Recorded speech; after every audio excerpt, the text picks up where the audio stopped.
ጤና ይስጥልን የተከበራችሁ የቻናላችን ተከታታዮች፣ ይህ ኢትዮ አምባ ሚዲያ ነው። ኢትዮ አምባ ሚዲያ ከሀገር ውስጥና ከውጭ የተመራረጡ ትኩስና አዳዲስ መረጃዎችን ይዛለች። አዳዲስ መረጃዎችን ይዘናል። ቆይታችሁ ከእኛ ጋር አድርጉ።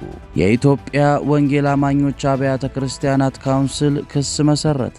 የኢትዮጵያ ወንጌል አማኞች አብያተ ክርስቲያናት ካውንስል በወንጌላውያን አማኞች መንፈሳዊ ገጽታ ላይ ጥላሸት ቀብተዋል ያላቸውን ግለሰቦች በሕግ እንዲጠየቁ ክስ መመስረቱን አስታውቋል። ካውንስሉ ክሱን የመሰረተው ወይዘሮ ገነት ንጋቱና አቶ አንተነ ተርቁ ባደረጉትና በማህበራዊ ሚዲያ በተሰራጨ ቃለ መጠይቅ ላይ በመነሳት እንደሆነ ተገልጿል። ካውንስሉ ባወጣው መግለጫ እንዳመለከተው ከሁለቱ ግለሰቦች መካከል በተደረገው ቃለ ምልልስ ላይ ለአማኙ ማህበረሰብ ካላቸው ጥላቻ በመነሳት የእምነቱን ተከታዮች መንፈሳዊ ገጽታ የሚያበላሽ ንግግር ተሰራጭቷል። በተለይም የተጠቀሰው ጉዳይ እውነት ከሆነ የአገልጋዩን ማንነት በስም መጥቀስ ሲገባ ይህ ሳይደረግ በደፈናው የቀረበው ክስ ሆኖ ተብሎ የእምነቱን ገጽታ ለማበላሸት የታለመ ነው ብለዋል። በመሆኑም ተገቢው የሕግ እርምጃ እንዲወሰድባቸው ክስ የመሰረተ ሲሆን በተመሳሳይ መልኩ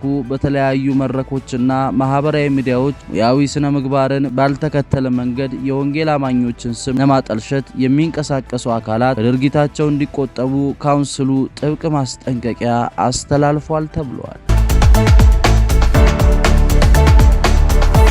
በፊንቴክ የማጭበርበር ወንጀል የተጠረጠሩት አርቲስቶችና ቲክቶከሮች ላይ ፖሊስ የጠየቀው ተጨማሪ የ14 ቀን የምርመራ ጊዜ ላይ ለመወሰን ፍርድ ቤት ለነገ ቀጥሮ ከፊንቴክ ኢንቨስትመንት ጋር በተያያዘ በከፍተኛ የማጭበርበር ወንጀል ተጠርጥረው በቁጥጥር ስር የዋሉት አርቲስቶችና ቲክቶከሮች ዛሬ መጋቢት 30 2018 ዓመተ ምህረት በፌዴራል መጀመሪያ ደረጃ ፍርድ ቤት ቀርበው ነበር። መርማሪ ፖሊሱ ለቀሪ የምርመራ ስራዎች ምክንያት ተጨማሪ 14 ቀናት እንዲፈቀድለት ጠይቋል። ባለፉት 12 የምርመራ ቀናት ያከናወናቸው ተግባራት ለፍርድ ቤቱ ያስረዳው ፖሊስ 12 የመንግስትና የግል ሚዲያዎች እንዲሁም ሁሉም የሀገሪቱ ባንኮች በጉዳዩ ዙሪያ ያላቸውን መረጃ በጽሁፍ እንዲልኩ መጠየቁን አስረድቷል። እስካሁን የ150 ምስክሮች ቃል የተቀበለ ሲሆን ገና ያልተሰሙ ሌሎች ተጨማሪ ምስክሮች መኖራቸውን ጠቁሟል።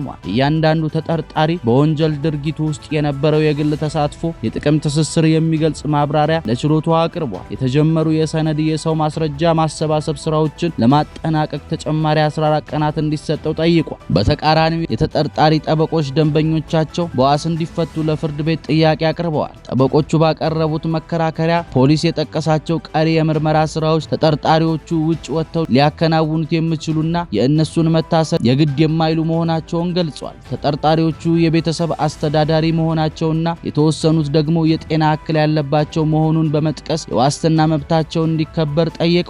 የግራ ቀኙን ክርክር ያዳመጠው ፍርድ ቤቱ የፖሊስን የምርመራ መዝገብ መርምሮ ውሳኔ ለመስጠት ለነገ ሚያዝያ 01 ቀን 2018 ዓ.ም ከሰዓት በኋላ ተለዋጭ ቀጠሮ ሰጥቷል። ይህ መረጃ ባለቤትነቱ የሸገር ኤፍኤም 102.1 ሬዲዮ ጣቢያ ነው።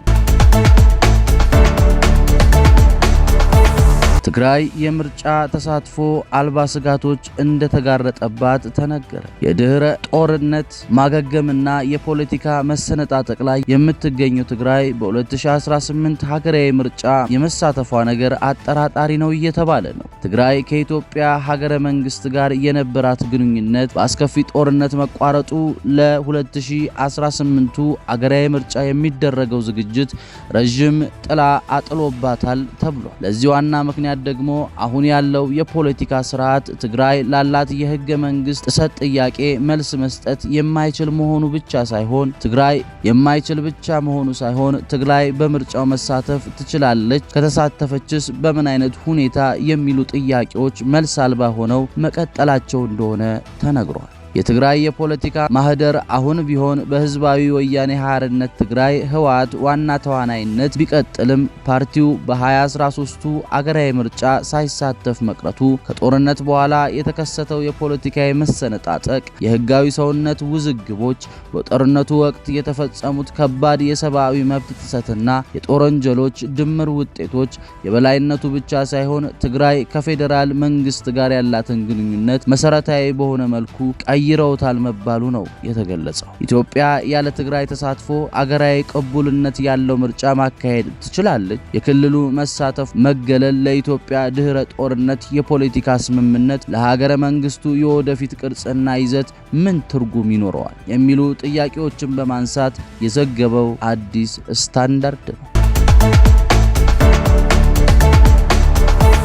ኢራን የሆርሙዝ የባህር መተላለፊያ ሰርጥ ዳግም ዘግታለች። ኢራን ሰርጡን ለመዝጋት የወሰነችው እስራኤል በሊባኖስ ላይ የፈጸመችውን ድብደባ ተከትሎ መሆኑን ተመልክቷል። ይህ እርምጃ የተወሰደው እስራኤል የተደረሰውን የተኩስ አቁም ስምምነት በመጣስ ጥቃት ሰንዝራለች በሚል ምክንያት እንደሆነ ተገልጿል። የሆርሙዝ ሰርጥ መከፈት ለዓለም አቀፍ ማህበረሰብ ተስፋ ሰጥቶ የነበረ ቢሆንም አሁን ግን በአካባቢው ያለው ውጥረት ዳግም ማገርሸቱን ዜናው አመልክቷል። ይህ በእንዲህ እንዳለ ኢራን እስራኤል በሊባኖስ ላይ የምትፈጽመውን ጥቃት አጠናክራ የምትቀጥል ከሆነ ከተኩስ አቁም ስምምነቱ ራሷን እንደምታግል አስታውቃለች። እስራኤል በሊባኖስ ላይ እየፈጸመች ላለው ወታደራዊ ጥቃት ከኢራን አጸፋዊ ምላሽ ይጠብቃታል ተብሏል። እስራኤል በዛሬው ዕለት በሊባኖስ ላይ ጥቃት መፈጸሟ የተገለጸ ሲሆን ይህም በአሜሪካና ኢራን መካከል የተደረሰውን የሁለት ሳምንት የተኩስ አቁም ስምምነት ዘላቂነት ጥያቄ ውስጥ ከቶታል። ኢራን ስምምነቱን መጣሷን በመጥቀስ ከተኩስ አቁም ስምምነት ራሷን ልታገል እንደምትችል እየገለጸች መሆኑ ተነግሯል። በአንጻሩ የአሜሪካ ፕሬዝዳንት ዶናልድ ትራምፕ ሊባኖስ የተኩስ አቁም ስምምነት አካል እንዳልሆነች ተናግረዋል። ፕሬዝዳንቱ የሊባኖስ ጉዳይ በሂዝቦላ ምክንያት በተኩስ አቁም ስምምነት ውስጥ ሳይካተት መቅረቱን አብራርተዋል።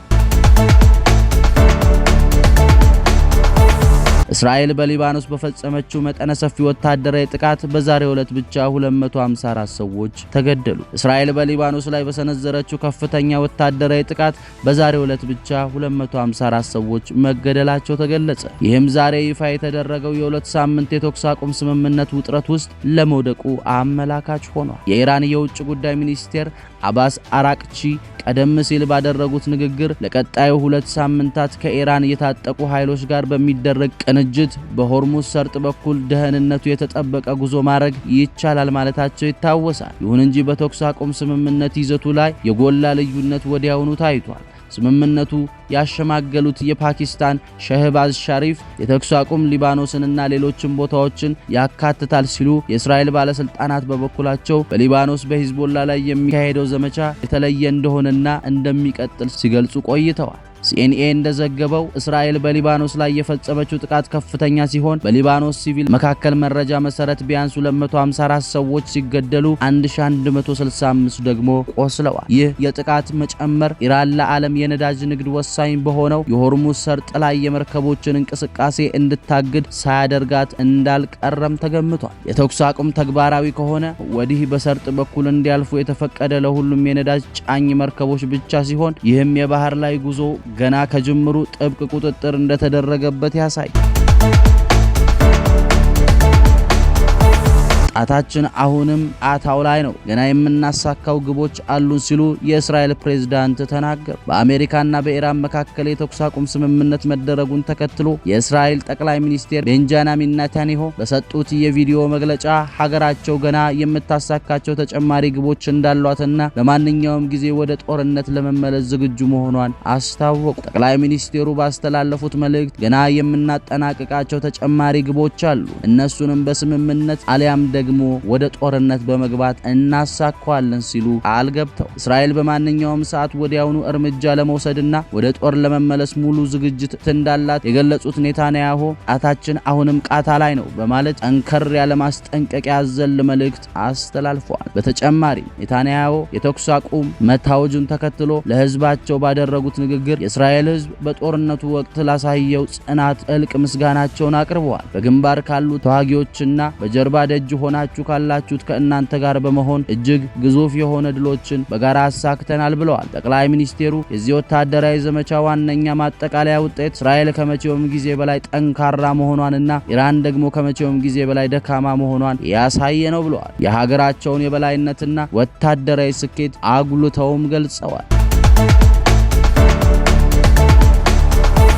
አሁን የመጫወቻው ኳስ በአሜሪካ እጅ ነው ስትል ኢራን ገለጸ። የኢራን የውጭ ጉዳይ ሚኒስቴር አባስ አርግቺ አሜሪካ ከተኩስ አቁምና ከእስራኤል ጎን ሆኖ ጦርነቱን ከመቀጠል አንዱን ትምረጥ ብለዋል። አሜሪካ አንዱን መንገድ ካልመረጠች ሁለቱም መንገድ ይዛ መቀጠል የሚሆን አይደለም ብለዋል የውጭ ጉዳይ ሚኒስቴሩ። ዓለም የሊባኖሳውያንን ግድያ እየተመለከተ ነው ያሉት የውጭ ጉዳይ ሚኒስቴሩ አባስ አርጋቺ አሁን የመጫወቻ ኳሱ በአሜሪካ ሜዳ ላይ ኢራን በመጪው አርብ ፓኪስታን ለሰላም ንግግር ለመቀጠል መስማማት ማለት ጦርነቱ አበቃ ማለት አለመሆኑን እወቁ ማለቷ ተሰምቷል። የትናንቱ የተኩስ አቁም ስምምነት ሙሉ በሙሉ ካልተከበረ ወደ ጦርነት እንመለሳለን፣ የሆርሙዝ ሰርጥን የመርከቦች ምልልስን ዳግም ይስተጓጎላሉ ብላለች።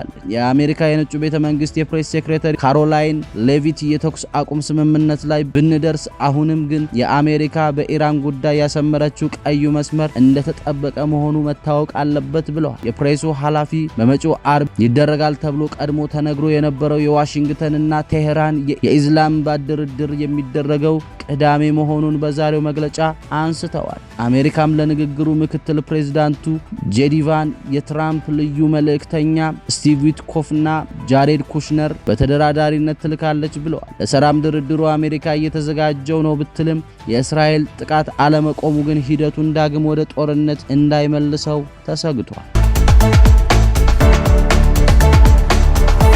ፓኪስታን የትራምፕ የጊዜ ገደብ ለ2 ሳምንታት እንዲራዘም ጥሪ አቀረበ። የፓኪስታኑ ጠቅላይ ሚኒስትር ሸህባዝ ሸሪፍ በዩናይትድ ስቴትስና በኢራን መካከል ያለውን ውጥረት ለማርገብና ለድርድር እንዲመች ፕሬዝዳንት ትራምፕ ለኢራን የሰጡትን የጊዜ ገደብ እንዲያራዝሙ መጠየቃቸው የሚገልጹ ሪፖርቶች ወጥተዋል። የፓኪስታን ጠቅላይ ሚኒስትር በሁለቱ ሀገራት መካከል ያለውን ጦርነት ለማቆምና ለሰላም ንግግር እድል ለመስጠት ትራምፕ ያስቀመጡት የጊዜ ገደብ ለተጨማሪ 2 ሳምንታት እንዲራዘም ጥሪ አቅርበዋል። ፓኪስታን በዋሽንግተንና በቴሄራን መካከል እንደ አገናኝ ሽምግልና በመሆን መልእክቶችን በማስተላለፍ ላይ ትገኛለች። ፕሬዝዳንት ትራምፕ ኢራን የሆርሙዝ የባህር መስመርን ካልከፈተችና የቀረቡትን ቅድመ ሁኔታዎች ካልተቀበለች ከባድ እርምጃ እንደሚወስዱ በማስጠንቀቅ የጊዜ ገደብ ሰጥተው ነበር። ኢራን በበኩሏ ለቀረበው የተኩስ አቁም የሰላም ሐሳብ የተሻለ ምላሽ የሰጠች ቢሆንም የትራምፕ አስተዳደር ግን የቀረበው ሐሳብ በቂ እንዳልሆነ ገልጿል። በአሁኑ ወቅታዊ ሁኔታ በጣም አሳሳቢ ደረጃ ላይ የሚገኝ ሲሆን የዓለም ማህበረሰብ የፓኪስታንና የሌሎች ሀገራት የሽምግልና ጥረት ውጤት እንደሚያመጣ እየተጠባበቀ ይገኛል። አሜሪካ እስራኤል በኢራን አስከፊ ሽንፈት ደርሶባቸዋል ሲል የሩሲያ የውጭ ጉዳይ ሚኒስቴር አስታወቀ። የሩሲያ የውጭ ጉዳይ ሚኒስቴር ቃል አቀባይ ማሪያ ዛኮርቫ እንዳሉት ዩናይትድ ስቴትስና እስራኤል በየካቲት ወር ኢራን ላይ በከፈቱት የተቀናጀ ጦርነት አስከፊ የሆነ ሽንፈት ደርሶባቸዋል ሲል ተናግሯል። በስፑትኒክ ሬዲዮ ላይ ሀገራችን ከመጀመሪያው ጀምሮ ይህንን ጥቃት በአስቸኳይ ማቆም አስፈላጊ መሆኑን፣ ለዚህ ሁኔታ ምንም አይነት ወታደራዊ መፍትሄ የለም ወይም በክልሉ ውስጥ የሥርዓት ለውጥ ለማስፈን የሚደረግ ሙከራ አይሳካም ማለታቸውን አስታውሰው ዛካሮቫ እውነተኛ የፖለቲካና ዲፕሎማሲያዊ ስምምነት መጀመር አስፈላጊ ነበረ፣ እሱም በእርግጥ በድርድር ሂደት ላይ የተመሰረተ አቋምን ከግምት ውስጥ በማስገባት ነው ሲሉ አክለዋል። በሌላ በኩል የስፔን የውጭ ጉዳይ ሚኒስቴር ጆሴ ማኑኤል አልባረስ የዩናይትድ ስቴትስ ፕሬዝዳንት ዶናልድ ትራምፕ በቴሄራን ዙሪያ ባደረጉት ንግግር የኢራንን ስልጣን ለማጥፋት ከዛቱ በኋላ ዓለም በአስደንጋጭ ሁኔታ ወደ አደጋ ተቃርቦ ነበር ሲሉ ተደምጡ። የተኩስ አቁም ስምምነት ከተደረገ አልባረስ ሚኒስትሩ እንደተናገሩት የትራምፕ ለኢራን የሰጡት የመጨረሻ ቃል በፍጹም በሰው ልጅ ዘንድ ተቀባይነት የለውም እና ግጭቱ በፍጹም መጠናቀቁን ለማወቅ በጣም ገና ነው ሲሉ ገልጸዋል። አክለው የአንድ ወታደራዊ ልዕለ ኃይል መሪ ሀገር እንዲህ አይነት ዛቻ ሲሰነዝሩ በቁም ነገር መመልከት ያስፈልጋል ብለዋል። ከኢትዮ አምባ መረጃዎቻችን እነዚህን ይመስሉ ነበር። ኢትዮ አምባ ሚዲያን ተወዳጁ። ስለ አብሮነታችሁ እናመሰግናለን። ሰናይ ጊዜን ተመኘ።